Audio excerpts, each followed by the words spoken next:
邵庆其实，在台湾我已经有跟他讲说，第一场是他投。看中间这个。妈 ，OK， 等一下。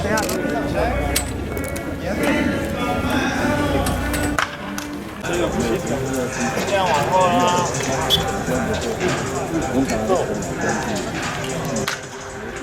上下追一起来。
我也没有特别去问他们，不过这个球员都老经验了，他们来到一个新的球场，一定会去了解球场的各个比如说它的墙壁的弹性啊，还是它风的吹的方向啊，他们都会去做一些了解。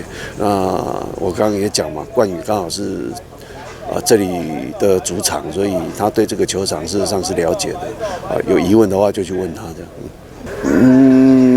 事实上，禽收也做了蛮多资料，该注意也注意哈。那就是让选手也不必讲太多、太复杂的，就是让他们放松心情，然后全力以赴去面对这个比赛。